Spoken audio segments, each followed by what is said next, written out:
Hello friends, welcome in biology guidance by Harshada Kamble. सध्या आपण रेग्युलरचा 12th syllabus सुरू केलेला आहे। या सिलेबसमधला आपण सेकंड चॅप्टर स्टडी करत आहोत। त्या चॅप्टरचं नाव आहे reproduction in lower and higher organism.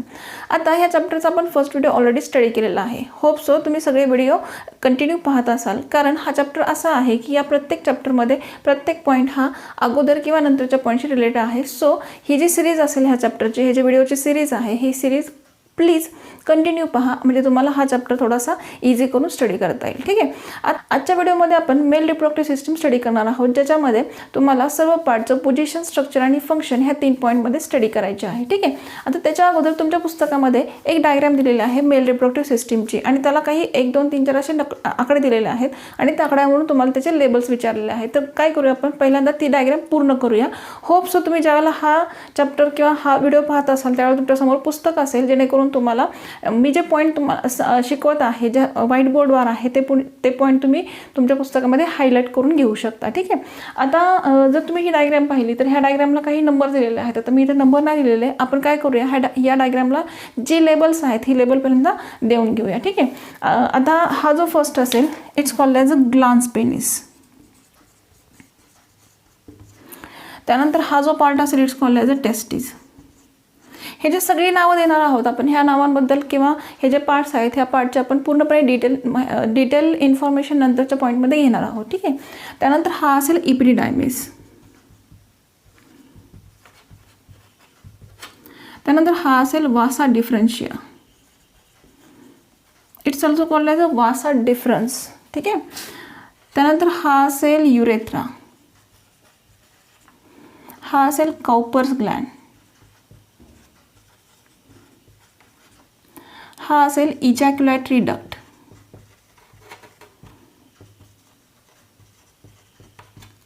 त्यानंतर हा असेल प्रोस्टॅट ग्लँड। हा असेल सेमिनल वेसिकल। आणि हा असेल युरिनरी ब्लॅडर।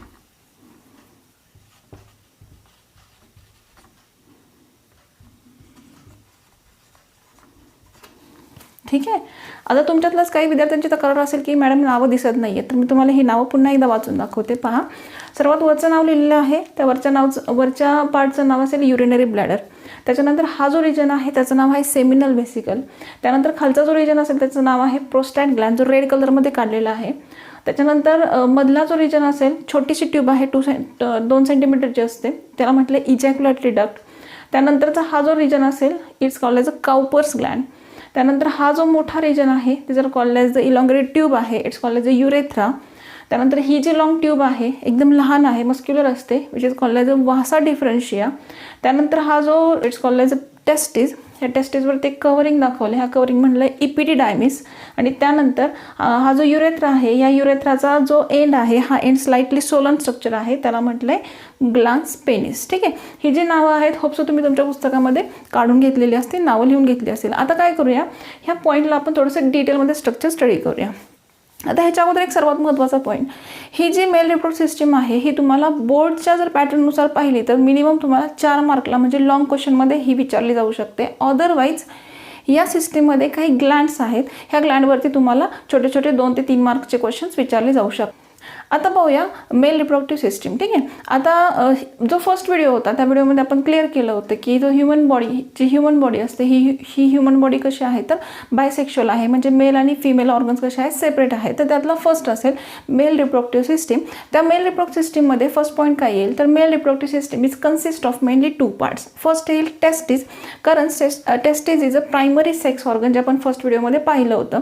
आणि सेकंड पॉईंट येईल असेसरी डक्ट्स किंवा ग्लँड्स, म्हणजे टेस्टिसला सोडून जे सेकंडरी सेक्स ऑर्गन्स आहेत, जे टेस्टिसला हेल्प करतात, असे जे ऑर्गन्स आहेत त्या ऑर्गन्सला कशामध्ये घातलेलं आहे, तर असेसरी डक्ट्स अँड ग्लँड्समध्ये। ठीक आहे। त्यानंतर आता काय करूया, 1 बाय 1 पॉईंट स्टडी करायला सुरुवात करूया। त्यातला फर्स्ट असेल टेस्टिस। आता टेस्टिसबद्दल सांगायचं झालं, टेस्टिस इज अपेअर्ड। आपण डायग्राममध्ये पाहिलं टेस्टिस कसा आहे, अपेअर्ड आहे। त्यानंतर टेस्टिस कसा असतो, तर ओव्हल इन शेप आहे। त्यानंतर जमलं तर तुम्हाला काय लक्षात ठेवायचं, त्याची लेंथ, त्याची विड्थ आणि त्याचा थिकनेसपणा। त्याची लेंथ असेल 4 to 5 सेंटीमीटर, त्यानंतर त्याचा विड्थ त्याची विड्थ असेल 2 to 3 सेंटीमीटर आणि त्याचा जो थिकनेस पण असेल हा किती असतो तर 3 सेंटीमीटर. त्यानंतरचा नेक्स्ट पॉईंट तुम्हाला जमलं तर काय लक्षात ठेवायचं, त्याचं ओरिजिन काय असेल, जर तुम्हाला सीईटीला प्रश्न विचारला जाऊ शकतो तर टेस्टिसचं ओरिजिन काय असेल, मेसोडर्म. ठीक आहे. त्यानंतर नेक्स्ट पॉईंट बघा काय लिहिलेलं आहे, ज्याच्यामध्ये 2 पॉईंट्स आहेत जे तुम्हाला लक्षात ठेवायचे आहे. तर इथे लिहिलेलं आहे formed in lower abdominal cavity and located in pouch called as a scrotum. ठीक आहे. आता इथं काय सांगायचं आहे की ज्या वेळेला मेल हा फोएटस कंडिशनमध्ये असतो त्यावेळेला हे जे टेस्टिस असतात हे लोअर ॲबडॉमिनल कॅव्हिटीमध्ये असतात आणि after maturation of the body in foetus condition ते जे सगळे ॲबडॉमिनल कॅव्हिटीमध्ये असणारे जे टेस्टिस असतात एका पर्टिक्युलर पाउचमध्ये ट्रान्सफर होतात आणि तो जो पाउच असेल it is called as a scrotum. म्हणजे तुम्हाला हे लक्षात ठेवायचं आहे की टेस्टिस हा डायरेक्टली प्रेझेंट नसतो, ह्या टेस्टिसला नेहमी एक आउटर प्रोटेक्टिव्ह कव्हरिंग असतं ज्याला काय म्हटलं जातं, स्क्रोटम असं म्हटलं जातं. ठीक आहे. आता आपण एक पॉईंट काय सांगितलं बघा, अर्ली फोएटस कंडिशनमध्ये हे जे टेस्टिस असतात हे ॲबडॉमिनल कॅव्हिटीमध्ये असतात, म्हणजे इनडायरेक्टली बिलो टू किडनी असतात आणि ते बिलो टू किडनी असताना नंतर ज्यावेळेला बॉडीची डेव्हलपमेंट होते त्यावेळेला ते त्याच्या प्रॉपर पोझिशनला येतात, इन स्क्रोटम पाउचमध्ये येतात. मग ते ज्या पॅसेजमधून येतात त्या पॅसेजला काय म्हणलेलं आहे तर इंज्युअल कॅनल. हे शब्द तुम्हाला पाठ करायचे. त्यानंतरचा नेक्स्ट पॉईंट काय येईल बघा, हा शब्द आहे ग्युबर्नॅक्युलम. जमलं तर तुम्हाला हा पॉईंट लक्षात ठेवायचा आहे. आताच्या नवीन सिलेबसमध्ये हा पॉईंट नाही आहे, बट जस्ट माहीत असावं म्हणून सांगते. आता आपण काय सांगितलं की जो टेस्टिस असतो हा टेस्टिस नेहमी एका पाउचमध्ये कवर असतो, त्या पाउचला काय म्हणलेलं आहे, स्क्रोटम म्हटलं आहे. आणि समजा स्क्रोटम असेल तर ह्या स्क्रोटममध्ये हा जो टेस्टिस असतो हा टेस्टिस ज्यावेळेला स्क्रोटमला अटॅच होतो तर तो एका पर्टिक्युलर कनेक्टिव्ह टिश्यूनी लिगामेंट कनेक्टिव्ह टिश्यूनी अरेंज झालेला असतो किंवा त्या दोघांमध्ये ते कनेक्शन असतं. त्या कनेक्शनला हा जो रिजन असेल ह्या रिजनला काय म्हटलेलं आहे तर ग्युबर्नॅक्युलम. ठीक आहे. हा पॉईंट तुम्हाला लक्षात ठेवायचा आहे. ठीक आहे. त्यानंतर नेक्स्ट असेल failure to testis to descent in a scrotum is called as a cryptorchidism. हा एक पॉईंट तुम्हाला आणखीन लक्षात ठेवण्याचा प्रयत्न करायचा आहे. म्हणजे याचं मिनिंग काय येईल पहा. आता आपण काय सांगितलं की testis in early foetal condition abdominal कॅव्हिटीमध्ये असतात आणि after maturation of a body ते कुठे येतात तर स्क्रोटमच्या पाउचमध्ये ट्रान्सफर होतात. ज्या पाउचमध्ये ज्या कॅनलमधून पास होतात त्या कॅनलला म्हटलं इंजियल कॅनल आणि तो जो स्क्रोटम असतो त्या स्क्रोटममध्ये त्यावेळेला टेस्टिस अरेंज असतात, ते ॲट द बेस ग्युबर्नॅक्युलम ह्या कनेक्टिव्ह टिश्यूला कनेक्ट असतात. मग जर समजा काही मेलमध्ये बॉडी डेव्हलप झाल्यानंतर हे जे टेस्टिस असतात हे प्रॉपर पोझिशनला जर येऊ शकले नाहीत, म्हणजे बिलो ॲबडॉमिनल कॅव्हिटीमधून जर ते स्क्रोटममध्ये पोचू शकले नाहीत किंवा त्याची व्यवस्थित वेल डेव्हलपमेंट झालेली नसेल तर मेलमध्ये जी डिफिशियन्सी फॉर्म होते किंवा त्याला आजार नाही म्हणता येणार पण बॉडीमध्ये जे स्ट्रक्चर चेंज होतं that is called as a cryptorchidism. It is also called as a infertility. ठीक आहे. आता त्यानंतर हे झालं ह्याचं स्ट्रक्चर, ह्याची पोझिशन. आता लास्ट पॉईंट येईल ह्याचं फंक्शन. पण टेस्टिसचं फंक्शन काय असेल तर it involve in a spermatogenesis and a secretion of a testosterone. आता स्पर्मॅटोजेनेसिस म्हणजे काय तर टेस्टिस हा असा एक रिजन आहे ज्याला आपण प्रायमरी सेक्स ऑर्गन म्हणतो. म्हणजे मेलमध्ये जे स्पर्म फॉर्म होतात हे स्पर्म स्पेशली कुठे फॉर्म होतात तर टेस्टिसमध्ये फॉर्म होतात आणि स्पर्म फॉर्म होण्याच्या प्रोसेसला काय म्हटलं आहे तर स्पर्मॅटोजेनेसिस. आणि त्याचे जे डेव्हलपमेंट होते म्हणजे स्पर्म तयार झाल्यानंतर त्याची डेव्हलपमेंट नरिशमेंट केली जाते. ती नरिशमेंट करण्यासाठी तिथं टेस्टोस्टेरॉन नावाचा हॉर्मोन्स लागतो आणि तो हॉर्मोन जो असतो हा टेस्टिसमध्ये सिक्रेट केला जातो. म्हणून ह्याचं फंक्शन काय दिलं आहे, involve in a spermatogenesis and secretion of a testosterone. ठीक आहे.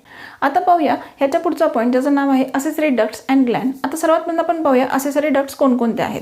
म्हणजे जसं की आपण मेल रिप्रोडक्टिव्ह सिस्टीममध्ये पाहिलं की male reproductive system is consist of testis and accessory duct and gland. तर टेस्टिस हा प्रायमरी सेक्स ऑर्गन आहे आणि टेस्टिसला सोडून बाकीचे जे ऑर्गन्स आहेत त्यांना असेसरी डक्ट्स असं म्हटलं जाईल. मग जर तुम्हाला 1 मार्कला असेसरी डक्ट्स म्हणजे काय ह्याच्यावर जर क्वेश्चन विचारला तर तुम्हाला त्याची लिस्ट माहीत असावी. मग टेस्टिस सोडून असे कोणकोणते पार्ट्स आहेत की ज्याला आपण सेकंडरी सेक्स ऑर्गन सुद्धा म्हणू शकतो किंवा असेसरी डक्ट्स असं सुद्धा म्हणू शकतो. तर त्याची लिस्ट कुठली असेल पहा. इपिडायमिस, त्यानंतर वासा डिफरन्शिया, त्यानंतर येईल इजॅक्युलेटरी डक्ट, त्यानंतर येईल युरेथ्रा आणि त्याच्यानंतर शेवटी येईल पेनिस. ठीक आहे. हे जे पार्ट्स आहेत हे सगळे पार्ट्स कशामध्ये जातात तर असेसरी डक्ट्समध्ये जातात. आता त्यातला फर्स्ट पॉईंट पाहूया इपिडायमिस. हा जो इपिडायमिस असतो ह्या इपिडायमिसची जर पोझिशन पाहिली तर इपिडायमिस कुठं असतो तर हा जो टेस्टिस आहे ज्या टेस्टिस आपण डिटेल स्ट्रक्चर पाहिलं होतं ज्याचं फंक्शन काय असतं स्पर्मॅटोजेनेसिस म्हणजे स्पर्म तयार करणं हे काम कोणाचं आहे तर टेस्टिसचं आहे. मग इथं तयार झालेले जे सगळे स्पर्म असतात हे सगळे स्पर्म कुठं स्टोअर्ड केले जातात ते पण टेम्पररी, तर ते इपिडायमिसमध्ये. मग जे स्पर्म तयार होतात ह्याचं जे काउंटिंग असतं हे खूप लार्ज नंबरमध्ये असतं. मग असे जे सगळे स्पर्म असतात जे टेस्टिसमध्ये तयार होतात ते सगळे नंतर कुठे ट्रान्सफर केले जातात तर इपिडायमिसमध्ये. मग हा जो इपिडायमिस असतो हा इपिडायमिस नक्की कुठे असतो तर हे जे टेस्टिस आहे ह्या टेस्टिसवरती कॉईल शेपमध्ये एक ट्यूब असते जे तयार झालेले सगळे स्पर्म काय करते टेम्पररी स्वतःकडे स्टोअर करण्याचं काम करत असते. मग ही जी ट्यूब आहे ह्या ट्यूबला काय म्हटलं इपिडायमिस. ठीक आहे. जर ही ट्यूब तुम्ही अनकॉईल करून पाहिली तर ह्या ट्यूब केवढी असते तर ही ट्यूब 6 मीटर इन लेंथ असते आणि ॲक्च्युअल स्ट्रक्चरमध्ये ही कशी असते कॉइल्ड स्ट्रक्चरमध्ये असते. ठीक आहे. त्यानंतर ह्या कॉइलला किंवा ह्या जर ट्यूबला तुम्ही व्यवस्थित स्टडी केलं तर ही ट्यूब मेनली 3 पार्टमध्ये तयार झालेली आहे. त्याच्यामध्ये हेड, बॉडी आणि टेल हे तीन भाग दिसून येतात. मग ही जी नावं आहेत ह्याच नावाला झुलॉजिकल एक पर्टिक्युलर नावं यूज केलेली आहेत. तर हेडला कॅपिटा असं म्हटलं जातं, बॉडीला कॉर्पस असं म्हटलं जातं आणि टेलला कॉडा असं म्हटलं जातं. ही नावं तुम्हाला ॲक्च्युली पाठ करायचे. ठीक आहे. म्हणजे तुम्हाला पोझिशन समजले असेल आणि स्ट्रक्चर पण समजलं असेल. पोझिशनमध्ये इपिडायमिस हा कुठं असतो टेस्टिसच्या वरच्या साईडला असतो, कॉईल शेपमध्ये असतो. त्याचं फंक्शन काय असेल तर storage sperm for short time. त्यानंतर ही जी ट्यूब असते इपिडायमिसची ही ट्यूब पुढं कंटिन्यू होते कशामध्ये तर वासा डिफरन्शियामध्ये.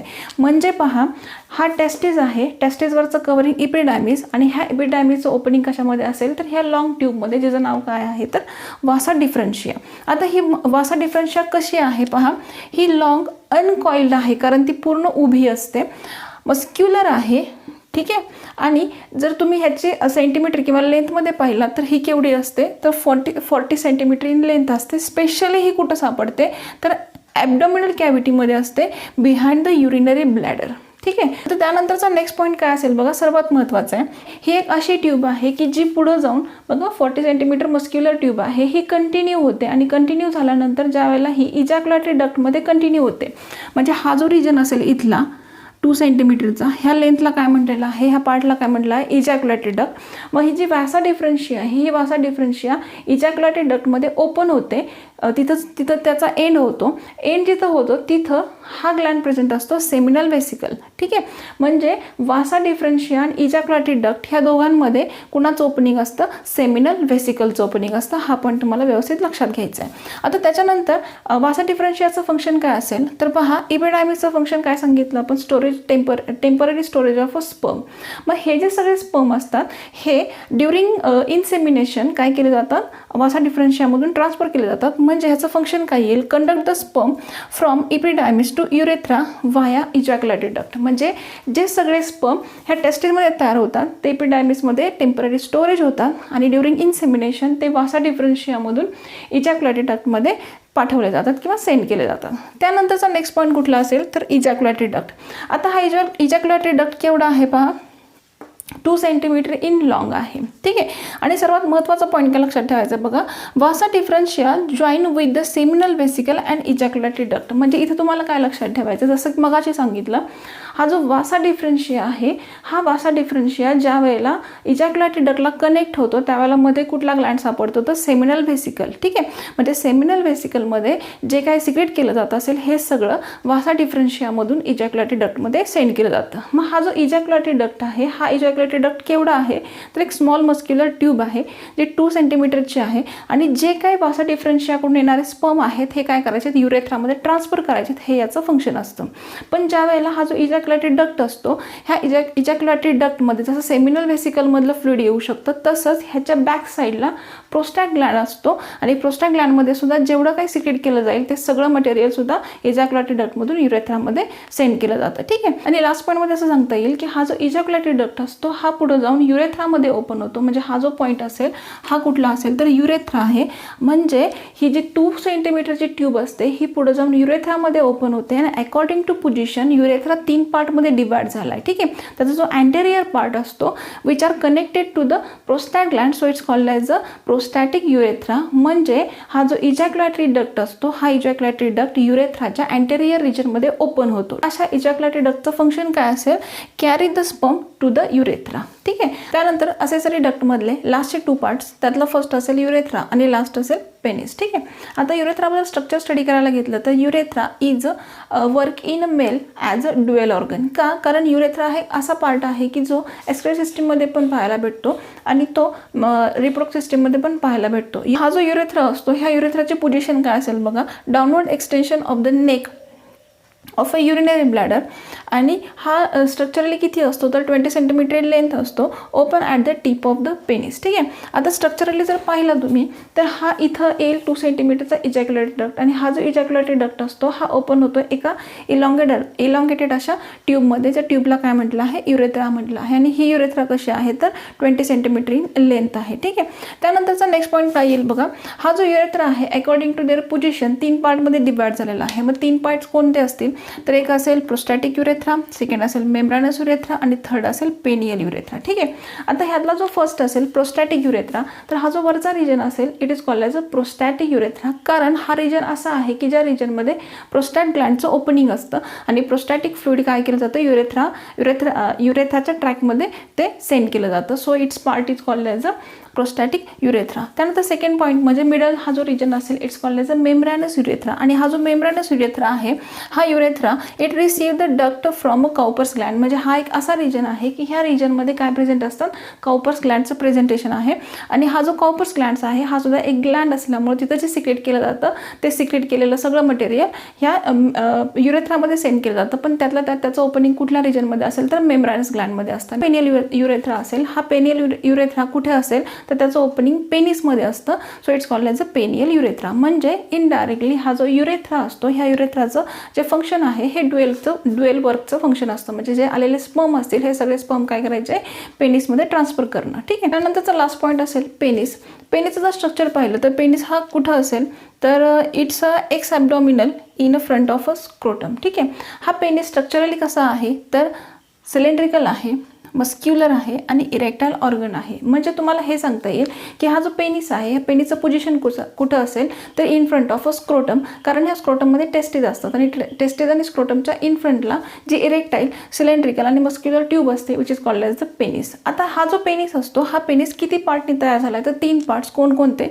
रूट, शाफ्ट आणि ग्लान्स पेनिस. ठीक आहे. त्यातला हा जो रूट असतो, ह्या रूटचा हेल्प घेऊन पेनिस बॉडीच्या ऑर्गनशी किंवा बॉडीशी अटॅच होऊ शकतो. त्यानंतर हा जो शाफ्ट असतो, जो मधला रिजन असतो, या शाफ्टमध्ये स्पेशल इरेक्टाईल टिश्यू असतात ज्याची तुम्हाला नावं CETला विचारली जाऊ शकतात. मग हा जो मधला रिजन आहे ज्याचं नाव आहे शाफ्ट, ह्या शाफ्टमध्ये 2 इरेक्टाईल टिश्यू आहेत, त्यांची नावं काय असतील तर कॉर्पोरा कॅव्हर्नोसा आणि दुसरा असेल कॉर्पस स्पॉन्जिओसम. हे 2 नाव तुम्हाला पाठ करायचे आहेत. आणि राहिला लास्ट पॉईंट कुठला तर ग्लान्स पेनिस. हा ग्लान्स पेनिस जो असतो, हा ग्लान्स पेनिस आपल्याला इझिली दिसू शकतो कारण it's a slightly Solan in structure. ठीक आहे. आता याच्यामध्ये एक पॉईंट काय लक्षात ठेवायचा आहे, हा जो थर्ड पॉईंट आहे ज्याचं नाव आहे ग्लान्स पेनिस, ह्या ग्लान्स पेनिसवरती एका लूज अशा स्किनचं कव्हरिंग असतं. म्हणजे जसं मी सांगितलं की हा जो ग्लान्स पेनिस असतो at the tip slightly Solan in structure असतो, कारण याच्यावरती एका लूज स्किनचं कव्हरिंग असतं. अशा लूज स्किनला काय म्हटलं आहे, फोर स्किन. हा पॉईंट तुम्हाला लक्षात ठेवायचा आहे. आणि हा जो पेनिस असतो याचं फंक्शन काय असेल तर इजॅक्युलेशन. ठीक आहे. आता होपसो तुम्हाला हे जे पार्ट्स आहेत हे 1 बाय 1 समजले असतील. तर आपण डायग्रामॅटिक एकदा स्ट्रक्चर पाहूया की जर मेलच्या बॉडीमध्ये जर स्पर्म तयार झाले असतील तर ह्या स्पर्मचा ट्रॅक कसा असेल किंवा मेल रिप्रोडक्टिव्ह सिस्टीम कुठल्या पार्टनी तयार झाली. त्यातला फर्स्ट पार्ट काय असेल तर हा टेस्टिस. ठीक आहे. ह्या टेस्टिसचं फंक्शन काय सांगितलं आपण तर स्पर्मॅटोजेनेसिस, स्पर्म फॉर्म करणं. इथं तयार झालेले सगळे स्पर्म कुठं टेम्पररी स्टोअर केले जातात तर इपिडायमिस. इपिडायमिसचं पोझिशन काय सांगितले आपण तर ह्या टेस्टिसवरती हा जो वरचा रिजन असेल इट्स कॉल्ड एज इपिडायमिस. ठीक आहे. इपिडायमिसचे 3 पार्ट सांगितले, हेड असते, बॉडी असते आणि टेल असते. हा जो इपिडायमिस आहे हा इपिडायमिस वासा डिफरन्शियामध्ये ओपन होतो. वासा डिफरन्शियाचं ओपनिंग कुठं असतं ते इजॅक्युलेटरी डक्टमध्ये असतं. इजॅक्युलेटरी डक्टचं ओपनिंग कुठं असतं युरेथ्रामध्ये असतं. युरेथ्राचं ओपनिंग कुठं असतं पेनिसमध्ये असतं. ठीक आहे. हा जो ट्रॅक आहे हा ट्रॅक तुम्हाला लक्षात ठेवायचा आहे आणि ह्याच्या आउट ऑफ 4 मार्क्स तुम्हाला मिळवायचे आहेत. आता त्यानंतरचा नेक्स्ट पॉईंट आपल्याला काय पाहायचं आहे तर हे जे टेस्टिस आहे त्या टेस्टिसचं फंक्शन असतं formation of a sperm. But टेस्टिसमध्ये स्पर्म का तयार केले जातात, मग इंटरनल स्ट्रक्चर ऑफ टेस्टिस कसं असतं हे आपल्याला पुढच्या पॉईंटमध्ये स्टडी करायचं आहे.